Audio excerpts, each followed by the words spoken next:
അള്ളാഹു എന്ന പേര് എന്തിൽ നിന്നുണ്ടായി?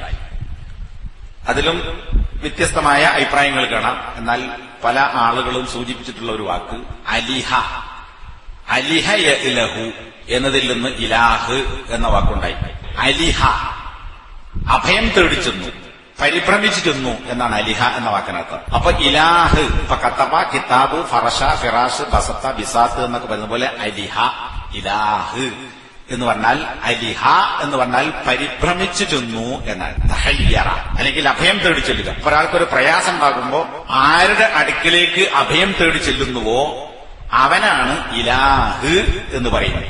ആ ഇലാഹ് എന്നതിനോട് അൽ എന്നതുകൂടി, അലിഫ്ലാമ് കൂടി ചേർത്ത് അൽ ഇലാഹ് എന്നായി. അൽ ഇലാഹ് എന്നത് കൂടുതലായി നേരത്തെ പോലെ 2200-ലധികം തവണ ഖുർആനിൽ തന്നെ അള്ളാഹു ഉപയോഗിച്ചിട്ടുണ്ട്. മുശ്രിക്കുകളടക്കം അള്ളാഹു എന്നതിനെ സൂചിപ്പിക്കാൻ വേണ്ടി അള്ളാഹു എന്ന വാക്കന്നെ ഉപയോഗിച്ചിട്ടുള്ളൂ. വിഗ്രഹങ്ങൾക്ക് അള്ളാഹു എന്ന പേര് ഉപയോഗിച്ചിട്ടില്ല. അപ്പൊ ക്രിസ്ത്യാനികളുടെ നമ്മുടെ നാട്ടിൽ ബൈബിളിന്റെ മലയാള പരിഭാഷ പഠിച്ചു നോക്കിയാൽ അതിൽ പിതാവ് എന്ന കൊടുത്തിട്ടുണ്ടാകും. അറബിയിലുള്ള ബൈബിൾ പരിശോധിച്ചാൽ അതിൽ പിതാവ് എന്ന സ്ഥാനത്ത് അബ് എന്നില്ല, അവിടെ അള്ളാഹു എന്ന് തന്നെയാണ് കൊടുത്തിട്ടുള്ളത്. അറബി ബൈബിൾ, ഇന്ത്യത്തിന്റെ അറബി ബൈബിളില് പിതാവ് എന്ന് മലയാളത്തിൽ ഇവിടെ പരിഭാഷപ്പെടുത്തി കൊടുക്കുന്നിടത്ത് അള്ളാഹ് എന്നാണ്, അബ് എന്നല്ല, പിതാവല്ല, അള്ളാഹാണ്. അതുകൊണ്ട് തന്നെ ആളുകൾക്ക് ഉപയോഗിക്കാനുള്ള എളുപ്പം അൽ ഇലാഹ് എന്ന് പറയുന്നതിനേക്കാൾ എളുപ്പത്തിൽ പറയാൻ പറ്റുന്നതാണ് അള്ളാഹ് എന്നത്. അങ്ങനെ ആ തഹ്ഫീഫിന് വേണ്ടിയാണ് അലിഫ് കളഞ്ഞിട്ട് അൽ ഇലാഹ് എന്നത് അള്ളാഹു എന്നായിരുന്നാൽ. ഏതായിരുന്നാലും ആ വാക്കിന്റെ അർത്ഥം എന്താണ്? ഇലാഹിൽ നിന്നാണ്, ഇലാഹാണ് അള്ളാഹു എന്നായതെങ്കിൽ അപ്പോ ഇലാഹ് എന്ന് പറഞ്ഞാൽ അഭയം തേടി ചെല്ലപ്പെടുന്നവൻ. അപ്പോ ഒരാള് വിഷമമുണ്ടാവുമ്പോ അബ്ദുൽ ഖാദർ ജീലാനിയുടെ അടുക്കിലേക്ക് അഭയം തേടി ചെന്നാൽ അബ്ദുൽ ഖാദർ ജീലാനി എന്തായി? ഇലാഹായി. ഒരുത്തൻ രാമനെ സമീപിച്ചാൽ രാമൻ ഇലാഹായി, അല്ലെ രാമനെ ഇലാഹാക്കി. ഒരുത്തൻ കൃഷ്ണനെ സമീപിച്ചാൽ കൃഷ്ണൻ ഇലാഹായി. അപ്പൊ നമ്മുടെ നാട്ടിലെ സമസ്തക്കാരും അതുപോലെ ശുൽക്ക് ചെയ്യുന്ന ആളുകളും പറയും, ഞങ്ങൾ അവരെയൊന്നും ഇലാഹാക്കുന്നില്ല, ഇലാഹ് അള്ളാഹു മാത്രമാണ്, ഇലാഹ് ആക്കേണ്ടതില്ല.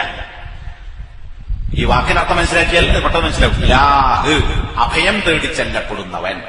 അപ്പൊ അബ്ദുൽ ഖാദർ ജീലാനിയെ മരിച്ചുപോയ, ഇപ്പോൾ ഹാദിറല്ലാത്ത, ഖയ്യല്ലാത്ത, ഖാദിറല്ലാത്ത അബ്ദുൽ ഖാദർ ജീലാനിയെ ഒരുത്തൻ വിളിച്ച് അള്ളാഹുവിനോട് ചോദിക്കേണ്ട ഒരു ചോദ്യം അല്ലെങ്കിൽ ആവശ്യം ചോദിച്ച് അഭയം തേടിയാൽ ആ തേട്ടം കൊണ്ട് തന്നെ ഭാഷാർത്ഥ പ്രകാരം തന്നെ എന്തായി മാറി? അബ്ദുൽ ഖാദർ ഇലാഹായി. അപ്പൊ ഇലാഹ് ആക്കേണ്ടതില്ല. സമസ്തക്കാരുടെ ന്യായം ശരിയല്ല എന്ന് പറയാനാണ്. അപ്പോ അൽ ഇലാഹ് അള്ളാഹ് എന്ന് പറഞ്ഞാൽ അഭയം തേടി ചെല്ലപ്പെടുന്നവൻ അല്ലെങ്കിൽ അഭയം തേടി ചെല്ലേണ്ടവൻ. അപ്പൊ എന്തൊരു വിഷമവും പ്രശ്നവും ഉണ്ടെങ്കിൽ, സൃഷ്ടികളുടെ കഴിവിൽ പെടാത്ത കാര്യങ്ങൾ ഉണ്ടെങ്കിൽ പ്രത്യേകിച്ച്, അല്ലാത്തത് അള്ളാഹുവിനോട് ചോദിക്കേണ്ടതാണല്ലോ. മനുഷ്യന് കഴിയാത്ത കാര്യം അള്ളാഹുവിനോട് ചോദിക്കണം.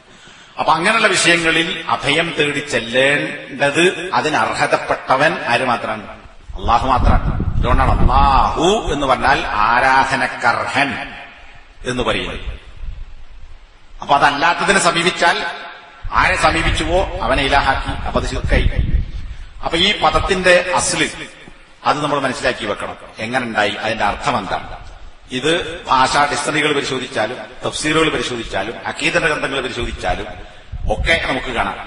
അപ്പൊ ഇത് സമസ്തക്കാർക്കും നിശ്ചയിക്കാൻ കഴിയില്ല. അലിഹ യഅ്ലഹു ഇദാ തഹയ്യറ.